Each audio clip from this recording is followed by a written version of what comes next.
관세 협상 어떻게 보시는지 뭐 전반적인 내용 여러분들 다 아시잖아요. 뭐 관세 15% 그다음에 3,500억 불 거기다가 1,000억 불 추가 뭐 투자하는 그런 내용도 이제 발표가 됐습니다.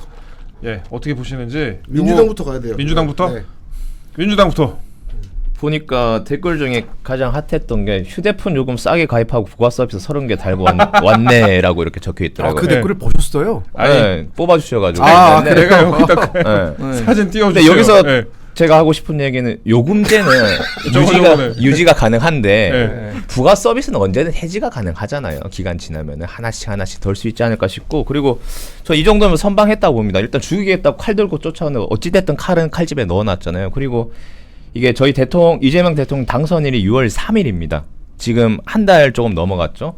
이게 우리 이재명 정부만의 문제가 아니고 윤석열 정부가 가지고 있던 폭탄을 이재명 정부가 넘겨받아가지고 지금 그걸 어떻게 해결하냐, 지난주 금요일날 저희가 얘기했던 부분이잖아요. 저 같은 경우는 좀 걱정스러웠는데 이 숫자들만 보고 비난할 게 아니고 한 달 만에 이 정도 정리하고 진행한 거에 대해서 또 이재명 대통령께서 말씀하셨잖아요. 1차적으로 넘겼다. 이제 앞으로가 또 중요한 부분이지 않습니까? 그 부분에서 잘 맞춰간다고 하면은 선방하지 않았나 이렇게 생각됩니다. 선방했대는데 사실 지금 이 관세 협상 관련해서 여러 전문가들의 의견이 지금 막 쏟아지고 있거든요. 어제 오늘 해가지고 지금 제가 이 방에 들어오기 전까지도 이제 관련된 전문가들 얘기를 들으면서 왔는데, 선방했다라고 주장하는 쪽은 대부분 민주당밖에 없으세요. 그러니까 이게 국민의힘에서 선방하지 못했다라고 주장하면 정치적인 공세다라고 우리가 이해를 할 수 있는데, 경제 전문가들조차도 굉장히 우려를 표하고 있다. 즉 어떤 진영에 속하지 않은 정말 경제 분야에서 오랫동안 몸을 담그신 분들조차도 이번에 관세 협상에서 우리가 지나치게 너무 많은 것들을 내줬다라는 의견이 있는데, 대표적으로 아까 말씀하신 것 중에 제가 정정하고 싶은 게, 윤석열 정부가 만든 폭탄을 이재명 정부 해결했다고 하셨는데, 윤석열 정부가 일단 폭탄을 만든 적이 없고, 그리고 우리가 해결하려고 했어요. 우리는 뭐 초상무기라든가 혹은 우리 그 한덕수 총리가 끝나기 전까지 어떻게든 이 문제를 해결하려고 했는데, 당시 민주당의 태도는 그거 왜 대선 과도의 어떤 연장선에서 왜 선거운동처럼 왜 그걸 하려고 하냐, 우리한테 넘겨라, 우리가 하겠다라고 해가지고 결국은 우리가 사실 그때부터 협상을 시작했으면 또 어떤 결과를 맞이했을지 모르죠. 물론 그때 했으면 15%보다 무조건 낮았을 거다라고 주장하기는 어렵습니다. 이건 어디까지나 가정이기 때문에. 그러나 어쨌든 그때 우리가 한 번의 기회를 놓치면서 여러 면에서 타이밍은 좀 늦어진 감이 있다라는 점을 말씀드리고 싶고, 그리고 지금 우리가 15% 일본과 유럽과 동일하게 15%를 받았기 때문에 선방이다 라고 얘기하는 것은 이건 숫자에 감춰진 여러 가지 함의가 있다고 보거든요. 일단 기본적으로 우리는 FTA를 미국과 맺었기 때문에 0에서 15%가 늘어난 것이고, 유럽이나 일본 같은 경우에는 2.5에서 4, 유럽도 한 4에서 6%의 관세가 원래 적용이 되던 거에서 15%가 늘어났기 때문에 한 10%에서 12% 정도 늘어난 게 맞거든요. 일본과 유럽은. 그리고 전체 GDP 대비 그러면 일본은 우리나라 GDP 한 2.6배 정도 되는데, 그 전체 EU 같은 경우 우리나라보다 한 6배 정도 많고, 근데 그 GDP 대비 그럼 관세를 때려 맞은 걸 봤을 때는 우리나라가 가장 큽니다. 30%가 네, 거의 우리나라는 지금, 그리고 지금 말씀하신 것처럼 3,500억 불 플러스 500조라고 합시다. 네. 아니 이게 좀 짚고 넘어가야 되는 게 3,500억만이 문제가 되는 게 아니라 3,500억에 플러스 해가지고 1,000억이 더 있잖아요. 이것만 끝이 아닙니다. 사실 이거 저는 이재명 정부가 굉장히 좀 비겁하게 이 부분을 얘기를 안 하고 있다라고 얘기하는 생각이 드는 게, 어차피 2주 안에 우리가 정상회담을 하게 되어 있잖아요. 그럼 그 정상회담에서 또 다른 패키지 딜, 또 다른 패키지 투자가 이루어질 것이다라고 이미 트럼프 대통령이 얘기를 했기 때문에 그것까지도 우리가 포함을 해야 된단 말이죠. 보통 우리가 트럼프 대통령이 다른 나라 정상과 만나서 미국에 대한 투자를 이끌어낼 때 한 50조에서 60조 정도의 투자를 이끌어낸다고 보면은 우리가 평균적으로 잡았을 때, 그러면 이건 사실 5천억에서 끝나는 문제가 아니에요. 사실은 이거는 500조에서 끝나는 문제가 아니라 저는 600조, 700조까지도 갈 수 있는 문제이기 때문에 사실상 기하급수적으로 우리가 받는 어떤 여러 가지 부담이 늘어날 것이고, 지금 우리나라 1년 GDP에 거의 뭐 80% 가까이 지금 저거 아까 이제 사진 하나 설명 좀 드릴게요. 네네. 김은겸 보좌관이 얘기한 거랑 좀 겹치는 것 같은데, 이게 챗GPT가 아마 정리한 것 같습니다. 피해 심각도 순위표라 그래갖고 우리 피디님 방금 띄워주셨는데, 대한민국 매우 심각. 순위 야 이게 맞는지 모르겠습니다만 순위 1위로 나와서 GDP 그렇죠. 대비 약 20% 수준이다. 캐나다는 오늘 좀 약간 이제 수치가 바뀌었기 때문에 캐나다가 더 위로 갈 수도 있겠네요. 그러니까 이걸 캐나다. 쉽게 좀 설명을 해드리면, 예. 미국이라는 깡패가 전 세계 대상으로 삥을 뜨는데 누가 많이 뜯겼나를 재산 기준으로 지금 현재 그 나라가 벌고 있는 돈에서 몇 퍼센트를 뜯겼는가를 대략적으로 정리한 파일이라고 보시면 됩니다. 그러니까 우리나라가 보유하고 있는 외환 보유액이 한 4,100억 정도, 4,200억 정도 사이로 왔다 갔다 하는데 거기에 90% 가까이. 거기에 90%가 아니에요. 그러니까 더 넘어설 수도 있는 거예요. 게다가 이 모든 비용을 그러면 국가가 부담을 하느냐? 결국은 기업들 주머니를 뜯어가지고 기업들한테 투자를 어떻게 거의 반강제식으로 그렇죠. 갈 텐데 어쩔 수 없는 구조라고 우리가 이해는 할 수 있습니다만 그렇다면 우리 기업이 정부가 요구하는 투자액을 내는 만큼의 어떤 여러 가지 자유로운 경영 활동이라든가 이런 것들을 보장받아야 되는데 사실 국내의 기업 활동이 굉장히 위축될 수밖에 없는 법안들을 연달아 통과시키면서 투자는 기업이 니네가 알아서 해라라는 이런 이중적인 구도 굉장히 그러니까 대비되는 구조지 않습니까? 저는 그렇기 때문에 이번 관세 협상의 결과 혹은 이것으로 인해서 나타날 경제적인 후폭풍은 앞으로 시작일 것이다. 우리가 지금 오늘 내일 축배잔을 들 수 있는 그런 상황은 결코 아니다라는 말씀입니다. 그럼 저는 여기서 묻고 싶은 게 있었어요. 그 안철수 의원 발언처럼 한덕수 총리가 만약에 협상했었으면 달랐을 것이다라는 발언을 했었죠. 그죠? 근데 그럼 만약에 이게 우리 이재명 정부가 아니고 윤석열 정부가 그대로 갔을 때 만약 협상을 했다. 달랐을까요? 저는 달랐을 거라고 봐요. 어떤 부분에서 그러니까 달랐을까요? 논리적으로 좀 더 말씀을 드리면 결국은 지금 이재명 정부가 대통령 축하한다는 인사를 지금 아까 말씀하신 한 달 조금 넘었다고 하셨는데 사실 2달입니다. 오늘 8월 2일이고 내일 모레면 2달째거든요. 그러니까 거의 2달째 만에 임기 일삭한 걸 축하한다라는 메시지를 받았다라는 것은 이 한 문장이 나타내고 있는 게 결국은 미국과 지금 새롭게 들어선 이재명 정부 사이의 관계가 굉장히 순탄치만은 않았다라는 걸 보여주거든요. 굉장히 큰 텐션이 있었다라는 것이고 트럼프 대통령은 이 텐션을 이용한 거예요, 사실은. 그러니까 이재명 정부와 미국 사이에 존재하는 여러 가지 어떤 불편한 감정이라든가 혹은 이재명 정부가 지금 행정부 강요들을 임명하는 과정을 보면은 상당히 반미적인 성격을 가지고 있는 사람들을 대고 앞선에 내세우면서 사실 그것이 미국에 전달해주는 메시지는 다양한 어떤 상황을 복잡하게 만들거든요. 저는 차라리 윤석열 정부가 지금까지 미국의 관계가 좋았고 특히나 트럼프 진영과도 매우 순조로운 관계를 유지하고 있었기 때문에 관세 협상만큼이라도 우리가 마무리를 지었으면은 지금보다는 훨씬 괜찮은 상황을 맞이할 수 있을 것이다라는 그런 예측을 충분히 할 수 있는 것이죠. 근데 또 그렇게 보진 않아요. 그게 이제 전환점이라고 봅니다. 이제 그 메시지 하나로 뭐 부정적인 얘기를 할 수 있는 거지만, 근데 이제부터는 뭔가 달라질 거다라는 기대를 할 수 있지 않을까. 지난주에도 말씀드렸지만 이재명 정부가 간다고 하면 60개월입니다. 60개월 중 이제 2개월 지난 거예요. 이 안에 서로 좀 지켜보고 협상하고 협조할 수 있는 부분을 함께 해나가면 되지 않을까라는 생각도 해봅니다. 저는 협상 테이블 자체에서 이재명스럽지 않은 모습이 너무 많이 보였다 이런 생각을 했거든요. 왜냐하면 물론 쉽지 않은 협상이었죠. 왜냐하면 지금까지 대한민국이 미국 시장에 대해서 굉장히 비제한적인 접근을 해온 게 사실이기 때문에 관세 협상이나 이런 걸 하는 데 있어서 레버리지를 쓰기가 쉽지 않았을 겁니다. 근데 그런 점은 인정함에도 불구하고 결국에 이재명 정부가 들였던 게 그거잖아요. 유럽이랑 영국이 먼저 협상을 하고 그 다음에 일본도 협상을 하는데 괜히 우리가 먼저 선수치고 들어가가지고 이상한 협상했다가 일본이나 유럽에 조금 더 유리한 내용의 협상 내용이 갇히게 되면은 이재명 정부가 국내에서 겪게 될 여러 가지 정치적인 어려움들이라든가 이런 것들을 고려해서 뒤로 빼고 있는 모습이었는데 저는 이게 성남시장 시절에 모라토리엄 선언해버리고 이랬던 이재명 시장의 모습과는 확연히 차이가 있는 것 같아가지고 지금 시원하지도 않고 그렇다고 면밀하게 협상 내용이 조정된 것 같지도 않다 이런 생각에 우려를 표합니다. 그리고 저는 이재명 정부가 앞으로 2주 동안 이 정상회담을 준비하면서 수치 이런 거에 집착하기보다는 이준석 의원이 최근에 미국 갔다 와서 그런 얘기 했잖아요. 미국이 생각보다 중국과의 관계 설정 이런 거에 대해서 굉장히 기민하게 반응하고 있다는 얘기를 했는데 실제로 이번에 협상했던 그 내역들을 쭉 보면요. 영국이나 EU 이런 데랑 협상했던 걸 보면은 중국이랑의 관계를 굉장히 구체적으로 명시하고 있어요. 예를 들어서 영국 철강에 대해 가지고 영국 철강 런에 대해서 관세 어느 정도 유예해 줄게. 근데 대신에 영국 내에서 주조하고 용융해야 돼. 이런 식으로 단서를 달거든요. 근데 영국에서는 중국 철강이 굉장히 우세란 말이에요. 그러니까 이런 점을 아예 선제적으로 치고 나갔다는 게 다른 나라들한테 보라는 거죠. 너네 중국이랑 관계 세팅 어떻게 하는지에 따라 가지고 우리가 영국이랑 하는 것처럼 협상할 수 있어라는 걸 보여주고 있기 때문에 3,500억, 500조 이런 거에 집중할 게 아니라 집착을 좀 다른 데 하셨으면 좋겠다 그런 생각을 합니다. 중국. 그러니까 말씀하신 것처럼 앞으로 우리가 관계 설정은 좀 지켜봐야 되는 부분 아니냐라고 말씀하신 맞죠? 지켜봐야 될 부분이고 이제 이재명 정부와 트럼프 대통령 사이 어떤 공식적인 덕담은 주고받았으니까 앞으로 어떤 상황으로 이게 진척이 될 건지에 대해서는 사실은 많은 사람들이 기대를 가지고 지켜보고 있어요. 그러나 그 기대와 다르게 또다시 우리가 우려스러운 것은 이제 관세만 해결됐지 사실 가장 본질적인 문제들은 아직 해결이 되지 않았거든요. 특히나 중국에 대해서 대한민국 정부가 어떤 입장과 스탠스를 취해야 되느냐, 그리고 우리가 지금 여러 가지 뭐 태평양, 인도태평양 지역에서의 군사 훈련이라든가 이런 부분에 대해서 한국이 지금 머뭇머뭇거리고 있는 그 상황에 대해서 미국이 어떤 식으로든 압력을 넣을 것인데, 앞으로 관세만 끝났지 사실 미국과 한국 사이에 남아 있을 여러 가지 불편한 관계는 이제 시작이다. 즉 기대감도 시작인 것도 맞지만 불편한 관계도 이제 본격적으로 시작됐기 때문에 저는 진정한 이재명 정부의 시험 때는 지금부터 시작이라고 봐요. 그러니까 2주 뒤에 이제 우리가 정상회담인데, 우리가 보통 지금까지 트럼프 대통령이 본인과 불편한 관계에 있었던 사람들을 백악관으로 불러서 어떤 망신을 줬는지 우리가 몇 번 지켜봤잖아요. 여러 명이 당했어요. 이재명 대통령도 그중에 한 명이 되지 말란 법이 없죠.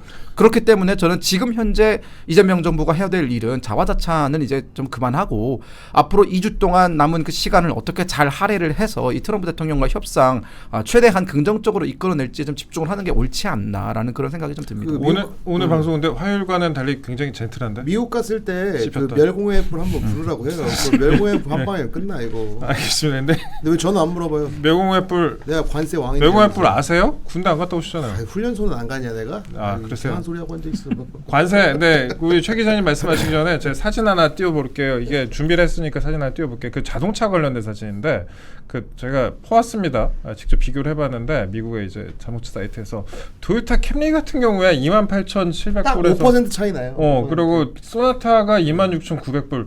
한편으로 좀 가슴이 웅장해지기도 하는 게, 제가 어렸을 때는 한국 차하고는 일본 차하고 거의 한 40% 차이가 났죠. 차이가 났었는데 네. 지금 이것밖에 차이가 안 나느냐, 그게 좀 놀랐고. 소매가에서 딱 5% 깡통차 기준으로 5% 납니다. 그러니까 그리고 제 26,900불짜리는 그러니까 가장 그 깡통 모델이에요. 가장 깡통 모델인데. 예, 저 정도 한 1,800불, 700불 그 정도 차이, 정도 차이 그 정도 차이가 나는데 요번에 이제 우리나라 자동차 관세가, 저는 우리나라 이제 FTA 때문에 0%였잖아요. 그렇죠. 원래. 근데 15%가 됐다. 그리고 일본 같은 경우에는 원래 2.5% 정도 됐었는데 거기 12.5%가 추가가 되고 15%가 되는 거 아니에요? 그러니까 이제 가격 차이가 2.5%. 예, 2.5% 정도밖에 차이가 안 나게 되는 이런 안타까운, 뭐 자동차로서는 다른 거는 뭐 언론에서 다른 거는 이 정도면 선방이라고 말하는 언론에서도 자동차에 있어서는. 근데 이게 더 어려운 게 뭐냐면 도요타가 미국에서 미국에 공장이 있고 현대도 공장이 있잖아요. 네. 둘 다 40% 정도는 미국 내에서 생산을 해서 다 소화를 하는데 나머지 60%는 일본이나 이제 한국에서 각각 이제 만들어가지고 미국으로 보내거든요. 근데 그 판매량 자체가 한국차가 한 80만 대 되고 그 미국에 1년에 판매하는 게, 그리고 저 도요타가 한 3배 정도 될 거예요. 맞아요. 100만 대 될 거예요. 네. 그럼 걔네는 룸이 많아. 음. 가격을 많이 파니까 그쵸. 가격을 좀 더 내릴 수 있는 룸이 많은데 박리담회가 가능하죠. 빡빡한 거야 현대는. 그러니까 이제 거의 동급의 경쟁으로 갈 수밖에 없다라는. 근데 잘 됐어요. 이렇게 해서 경쟁해야지. 저는 이번에 관세 협상 저는 오히려 선방했다고 봐요. 도요타 살래, 현대 살래 같은 값에 못 사요. 저요? 네. 현대사죠. 저는 대한민국 차. 이야. 네. 네, 저도 뭐 왜냐하면 도요타는 내가 네. 갑질을 못하는데 현대는 할 수 있거든요. 근데 여기서 궁금한 게 아까 그렇게 사진 자료 띄워주셨는데 네. 판매량 같은 경우 어땠나요? 도요타가 3배. 도요타가 그러니까 한국 차도 나름 많이 팔리는 차종들이 있긴 한데 도요타가 워낙에 많이 파니까. 도요타가 한 200몇만 대 팔고 네. 한국 차가 미국에서 80만 대 많이 팔고. 올라오긴 했어요. 1등, 4등 이렇게 되는 거죠. 저거는 이제 그 에드먼드닷컴인가 거기 가면은 1등 그러니까 가장 추천하는 모델로 도요타 캠리를 평점, 추천을 평점. 했더라고요. 평점으로. 별점. 참고로 2등이 K5였어요. 근데 실제 미국의 전체 자동차 판매량에서 1등은 항상 도요타입니다. 네. 일등 도요타 아니면 폭스바겐이었는데 도요타가 요즘은 그냥 압살하고 다닙니다. 캠리. 한때 도요타가 미국의 어떤 그 자동차 시장을 최대 한도로 점유했을 때는 거의 45% 가까이 도요타가 점유를 그렇죠. 했던 적도 있어요. 그러다 지금 40% 좀 내려왔는데 여전히 압도적인 2위를 차지하고 그게 이제 있고. 일본식으로 원가 절감하다가 브레이크에다 스프링 2개 넣었다가 하나 빼가지고 난리가 났었는데 그때 그 가족들이 죽는 그 음성이 블랙박스로 터지면서 도요타에서 왜 그 도요타 회장이 불려가가지고 미국 의회에서 저희 대가리 받고 막 이랬던 그 케이스 때문에 그렇죠. 진짜 마켓쉐어 되게 많이 깎였었어요. 미국에서 사실 우리가 도요타랑 비교를 하면 안 되고 혼다랑 비교를 해야 돼요. 사실은 포지션이 비슷하거든요. 혼다랑. 그렇죠. 그러니까 판매량이 시빅이랑 약간 엎치락 뒤치락 하는 건데 이제 앞으로도 이제 혼다랑도의 경쟁력 차이가 많이 벌어질 것이다라는 생각이 들 수밖에 없는 것이 저는 토요타도 타봤고 캠리도 타봤고 현대도 뭐 아주 짧게 타봤는데 아까 뭐 현대랑 뭐 저기 소나타랑 캠리 중에 뭐 뭐사냐 뭐 저기 우리 기자님은 소나타 산다면서요? 저는 100% 아니요, 캠리 사거든요. 팰리세이드 살 건데요. 아니 동급 모델을 비교했을 때 한국 차 살 거예요. 나는 일본 차 안 그러니까. 사요. 우리 나중에 근데 김금혁 부자가 출마하려면은 나 같으면 현대라고 얘기할 것 같아. 아저 상관없습니다. 상관없어요? 상관없습니다. 아니 그 정도의 나도 어떻게 보면은 차를 좋아하는 한 개인으로서 차에 대한 선호도가 있는 곳인데 반드시 한국 정치하는 사람 한국 차를 사야 된다. 저는 이게 바로 저는 굉장히 그게 잘못된 이제 컨셉션이라고 이건 생각이 저는 들어요. 그게 있어요. 제가 어렸을 때 그 소니 레코드라는 곳에서 일을 되게 하고 싶었어요. 그 대학교 때. 그래서 이제 대학 때 이제 회사 입사할 때 붙잖아. 네. 그래서 아버지한테 내가 한번 물어봤거든. 아버지 제가 일본 회사에서 일하는 게 맞아요? 저는 가고 싶다 개인적으로. 그 아버지가 그런 말씀하시더라고.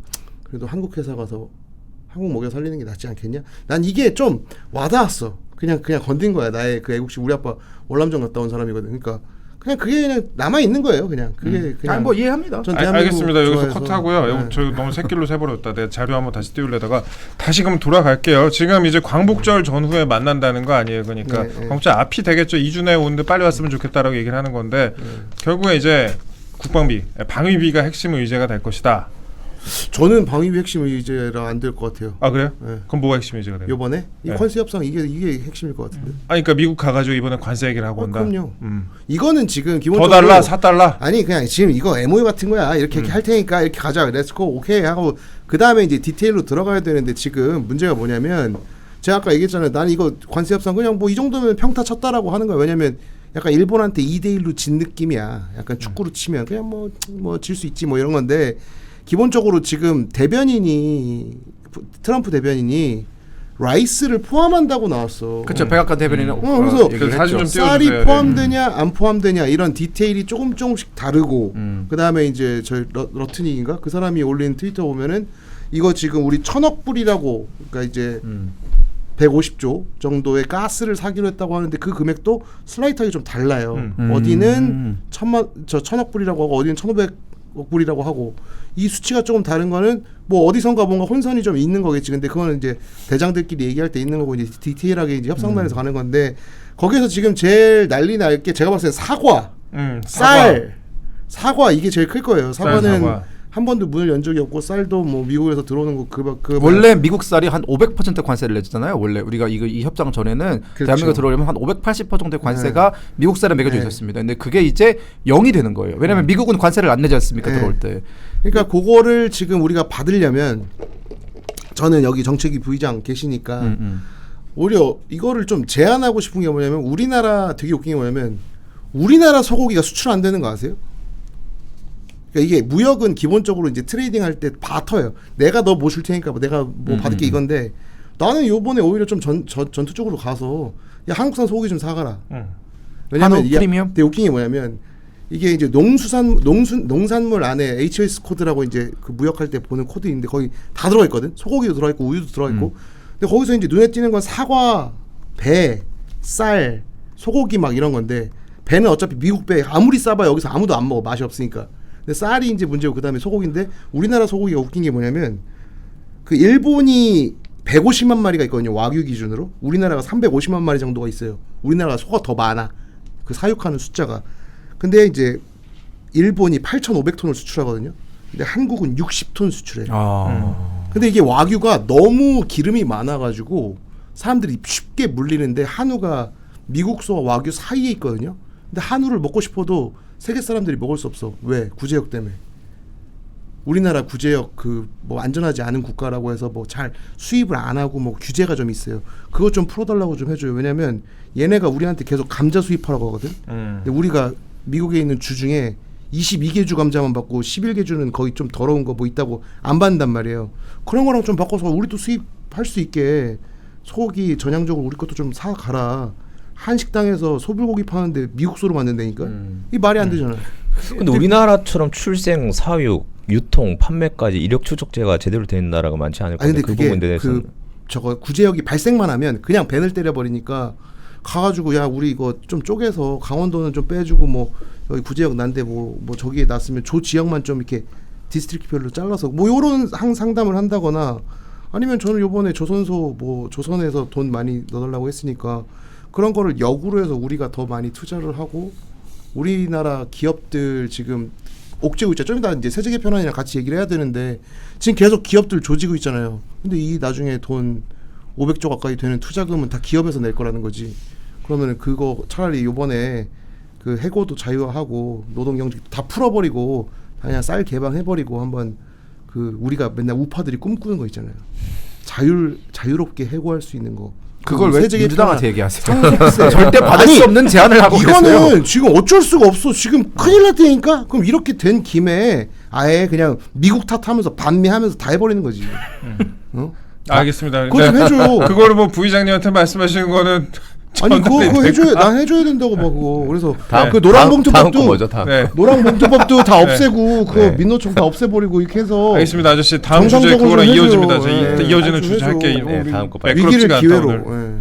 저 하나 사진 하나 띄워드릴게요. 그 주식 지금 주식 관련해서 주가 지수가 주가 지수 이거 사진 좀 띄워주세요, 피디님.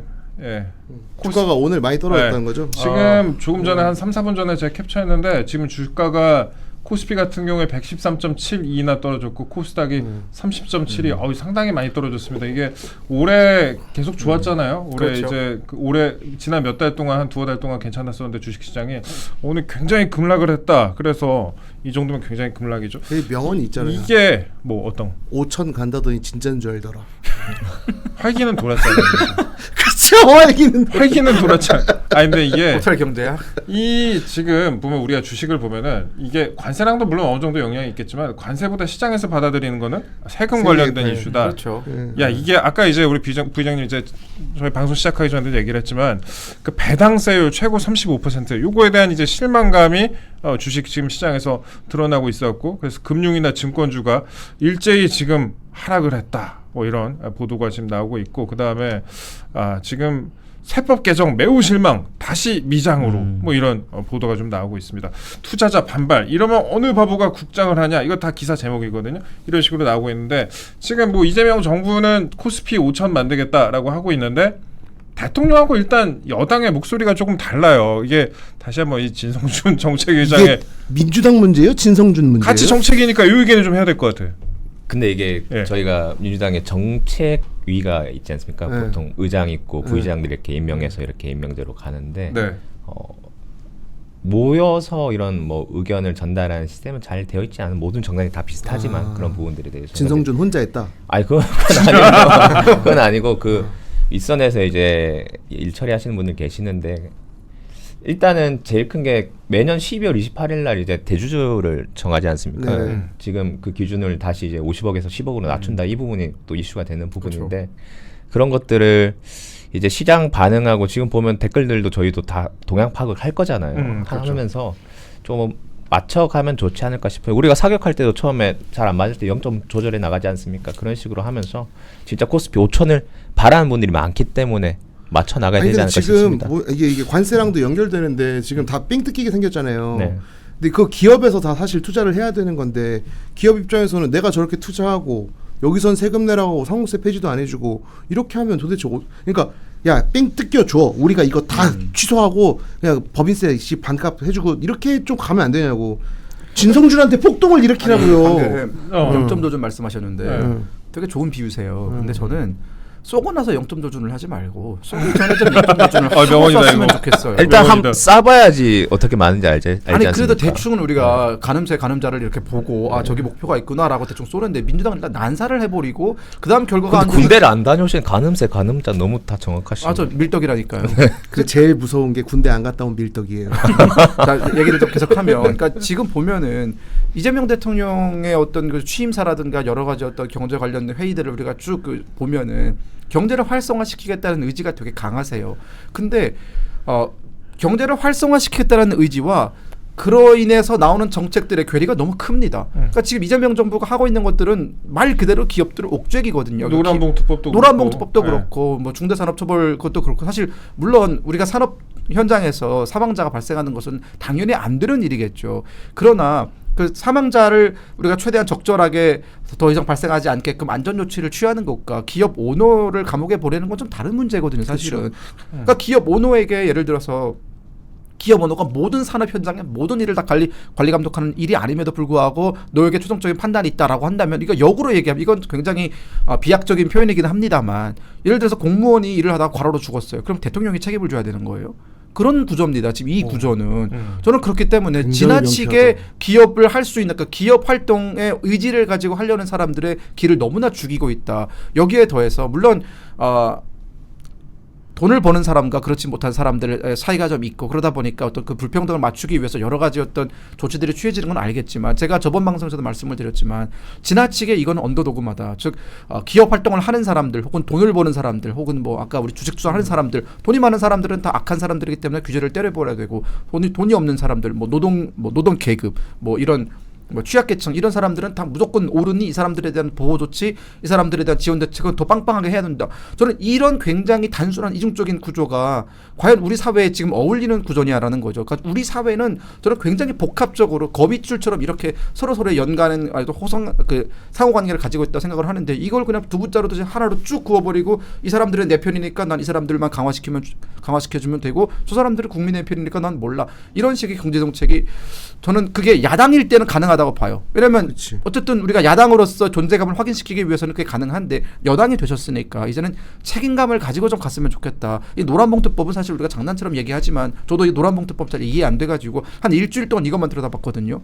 근데 저도 제가 만약 기업을 한다고 하면은 아니 그럼 그 수많은 노동쟁이들 이런 것들 우리가 과연 어떻게 노사 사이에 어떤 그 밸런스를 어떻게 맞출 것인가 굉장히 큰 고민입니다. 사실은 저는 그래서 정책위 부의장이시니까 아까 현장의 목소리 듣는다고 하셨잖아요.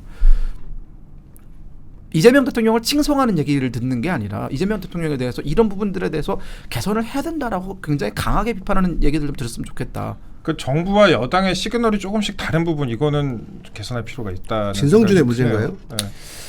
진성준 개인의 문제인가요? 모르겠고 저는 이번 대선 토론 때 뭐 여러 가지 뭐 기억에 남는 장면들이 있지만 가장 기억에 남았던 건 이재명 대통령께서 그 당시 후보일 때 정말로 일하고 싶다고 말씀하시면 잠깐 목이 메이는 그 장면이 있었어요. 그때 정말 일하고 싶다라고 그 진심이 느껴졌거든요. 이번에도 그 협상하는 과정 속에 24시간 동안 계속 보고를 받으셨잖아요. 그러면서 저는 지난 정부의 가장 큰 문제는 불통에 있었다 보거든요. 그 불통에 의해서 많은 문제들이 발생했고, 근데 이번 정부 같은 경우 어찌됐든 소통하면서 나아가고 있기 때문에 그런 부분들도 하나씩 개선되지 않을까 싶습니다. 물론 첫 술에 배부를 수는 없죠. 지금 부족한 점이 있을 수 있겠지만. 네. 그 노조들에서 막 입장 내는 게 미국으로 저거 공장 이전하면 파업하겠다 이러고 있으니까, 아니 이재명이 도장 찍은 거에 지금 목줄 잡혀고 끌려가고 있는데 그것 때문에 파업하겠다고 하니 이거는 정리를 좀 해야 돼. 그 민노총한테 그 찢어지는 게 무서운 게 뭔지를 알려줘야 되니까 이게 알려줘야 돼요. 네. 다음 부장님 개혁신당 입장도 좀 있어요. 아니, 개혁신당 아니 네, 오늘 이 자리가 좀 어려운 자리다 보니까 네. 뒤집어 쓰는 자리네. 힘드네요. 원래 여당이 어려워요. 지난주엔 좀 편했는데 오늘 좀 힘드네 이렇게. 제가 패널일 때 이렇게 한다니까요. 네. 원래 근데 여당이 뒤집어 쓰는 자리이기 때문에 무한 책임을 지는 게 또 여당 아니겠습니까? 근데 제가 우리 김민규 대변인께도 여쭤보고 싶은 부분이, 주식하세요 혹시? 안 합니다. 아예 안 해요? 네. 돈이 없지 저 때는. 저 돈이 없어?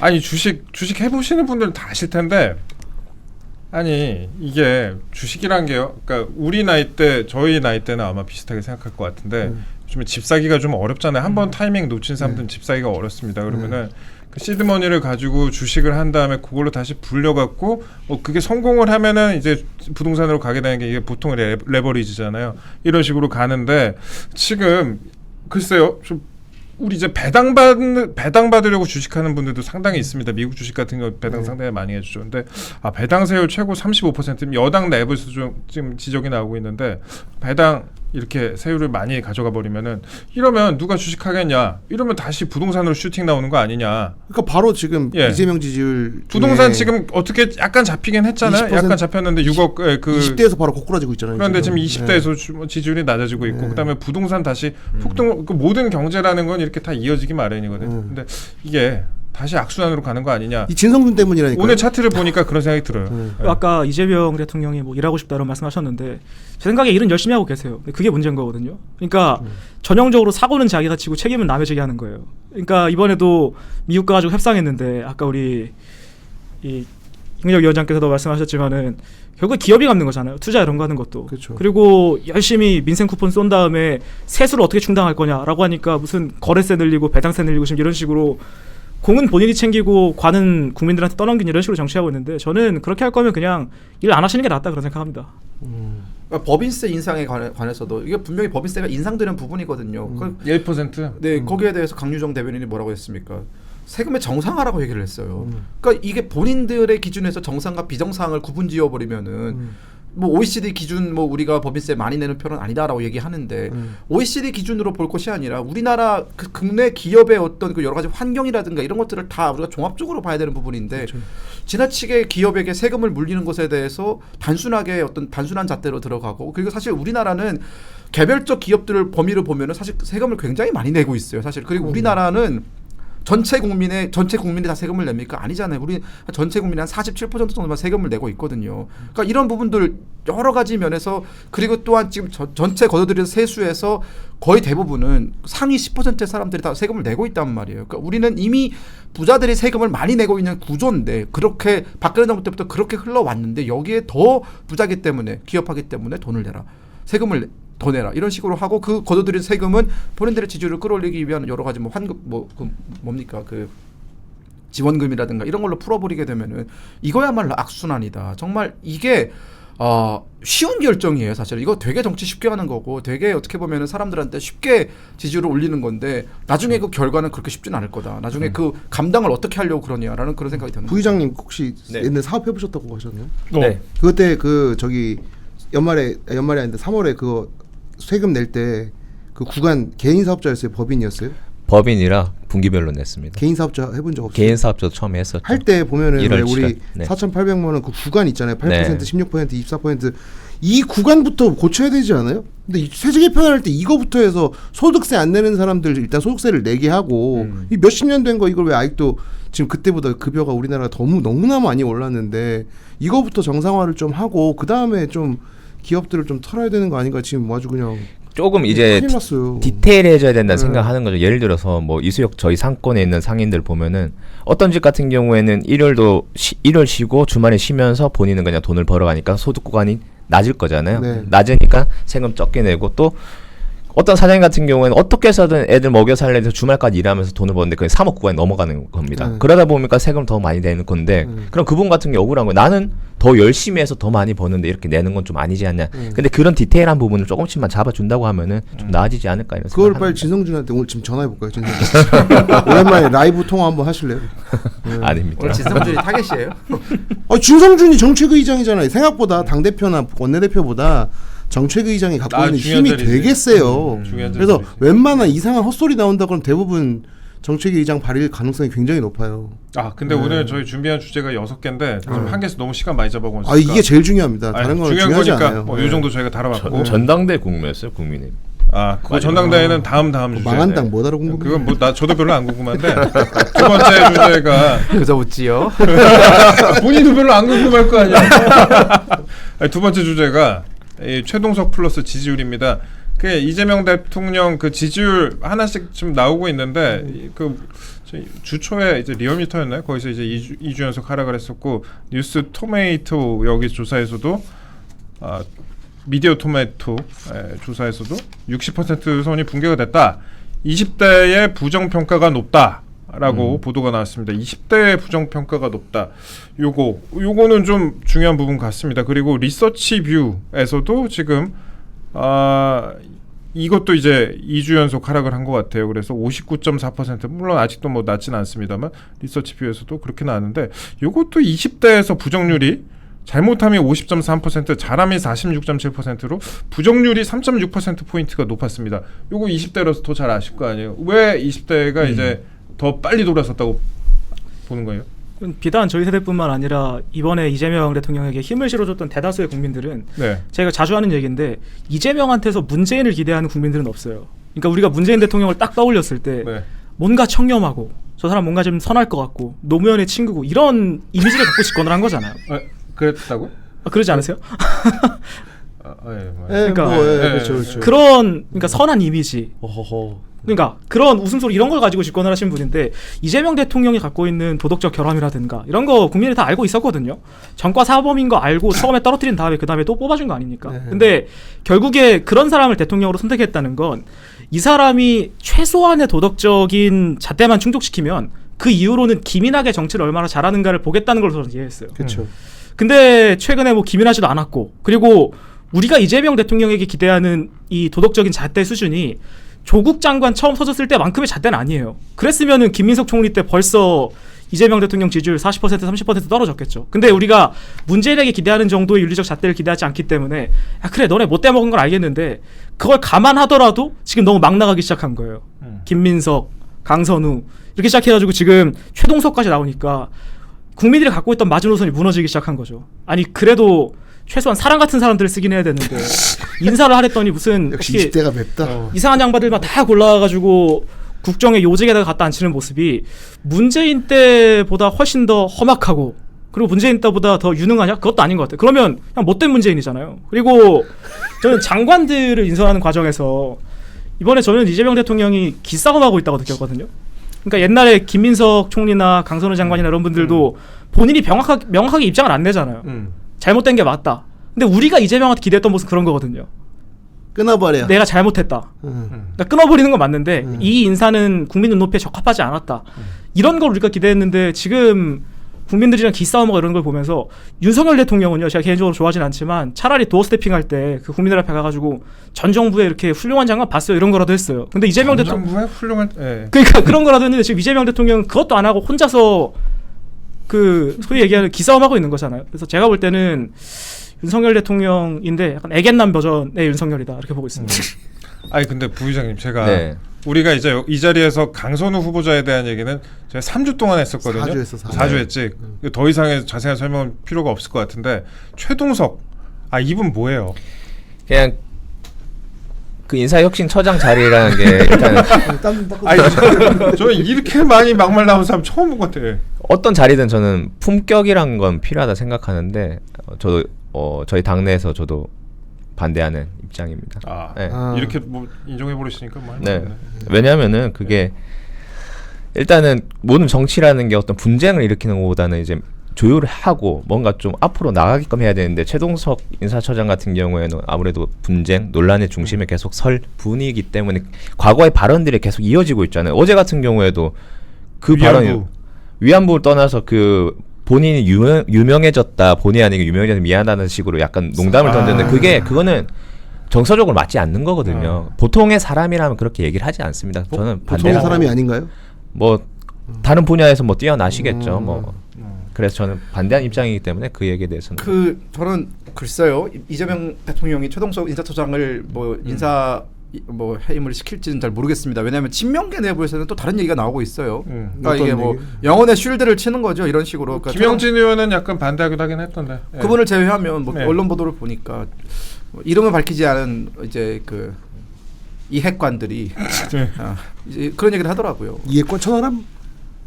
이재명 핵관들이 이분이 공직에 있을 때 한 말이 아니지 않냐. 개인으로 있을 때 한 말이기 때문에 여기서도 넘어갈 수 있다라는 그런 분위기도 좀 있는 것 같고. 그러니까 저는 지금 친명계가 눈치를 살피고 있는 것 같아요. 자기들 보기에도 이 최동석 인사처장 했던 말들은 표현을 빌린다면 사람다운 말이 하나도 없었거든요.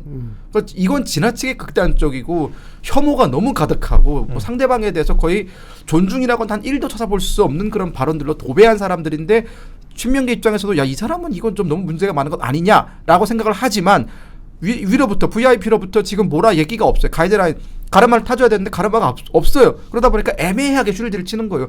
그 정도면 괜찮은 거 아닌가 이러면서 이제 나중에 빠져나갈 길을 만들고. 저는 근데 아까 우리 김민규 맞죠? 김민규 대변인님의 표현을 좀 더 다르게 저는 이해를 하는데 이재명 대통령의 기대했던 여러 가지 물론 맞습니다. 우리가 도덕적인 잣대 이런 거 전혀 기대를 안 했죠. 기대할 바가 없잖아요. 근데 대통령이 되고 나서 이분은 자주 사라지세요. 그러니까 어떤 논란이 있으면 한때 이재명은 논란이 있으면 그걸 정면 돌파하는 사람이었어요. 계곡 상인들과 마주 앉아서 정면 돌파하는 모습으로 사람들한테 저 사람이 인간적으로는 좀 그래도 일 하나만큼은 잘한다 이런 분위기가 친명 지지자분들한테 있었는데 대통령이 되고 나서는 굉장히 안전지향만 가려고 하세요. 또 이번에 사라진다고 지금 속보가 나다. 네, 이번에 관세 협상 관련해서도 이재명 대통령 내가 24시간 동안 이거 했다라고 했는데 사실 안 보였거든요. 그러니까 내가 안 보이니까 아무것도 안 하는 줄 알더라. 근데 그 부분에 대해서 말씀드리고 싶은 부분은 이게 성남시장을 할 때랑 경기도지사를 할 때랑 그리고 당에서 당대표를 이끌 때랑 지금은 그 자리의 무게가 다르잖아요. 5천만 국민들을 또 국민들이 보고 있는데 그 모든 부분에 대해서 즉각 대답하고 뭔가 모습을 보이기에는 조금 조심스럽지 않나, 신중해야 되지 않냐라고 말씀드렸어요. 아까 우리 그 부의장님께서 유석열은 불통이라고 비판을 하셨어요. 네. 이재명은 소통을 잘한다라고 하셨는데 네. 이재명이 소통을 잘하면 사실 국민들이 의혹을 제기하고 굉장히 불편을 느끼는 이런 특히나 최동석 같은 부분에 대해서는 사실 여야 할 것 없이 많은 사람들, 거의 모든 사람들이 불편함을 느끼거든요. 이런 사람에 대해서만큼은 임명권자로서 입장이 있어야 되는데 지금 전혀 입장이 없잖아요. 그러니까 그런 부분들을 지적을 하고 싶은 거예요. 그러니까 논란이 되고 있으니까 내가 임명권자로서 최종 결정권자인데 나에 대해 어떤 그런 책임이 돌아오는 것이 두려우니까 니네끼리 알아서 지지그 볶아서 내려가든 말든 그 정리하고 나한테 올라오면 내가 그거에 대해서 사인을 하겠다, 이런 입장이거든요. 계속 저는 도망가고 그건 싶어하는 잘못됐다. 근데 사라진다고 말씀하셨으니까 지금 속보가 나왔고 하나 말씀드리면은 아니 대통령실에서 뭐 하나 공지한 게 있어가지고 오는 4일부터 8일까지 학예 휴가를 보냅니다. 이재명 대통령은 주말인 2일부터 거제 저도에 머물며 전국 구상을 가다듬고 독서와 영화 감상 등으로 재충전의 시간도 가질 예정입니다. 대통령은 휴가 기간에도 민생 등 주요 국정 현안은 계속 챙기겠다는 방침이며 대통령실은 긴급 현안 발생 시 보고할 시스템을 가동합니다. 그 계속 도망가지. 봐봐. 오늘부터 청와대 문 닫혔잖아요. 거기 왜 닫혔어? 도망가려고 거기 다시 벙커화하려고 그걸 들어가는 거 아니에요? 어딜요? 청와대. 청와대로 백한다고? 그게 도망가. 아니 청와대 안 가봤어 다들? 그 금잔디 깔린 관저 가봐. 가봤죠. 아무것도 안 들려.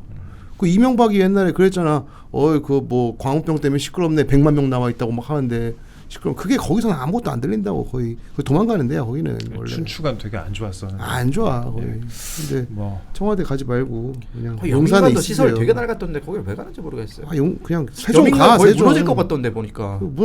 저 예산 리모델링 예산 달라고 하니까 이모경이 계속 빵원해야 된다고 뭐 김건희를 위해서 쓰면 되고 그래서 아니 건물이 무너진다는데 김건희랑 뭔 상관이야 했더니 막 소리 지르면서 안돼 빽빽 이랬다니까.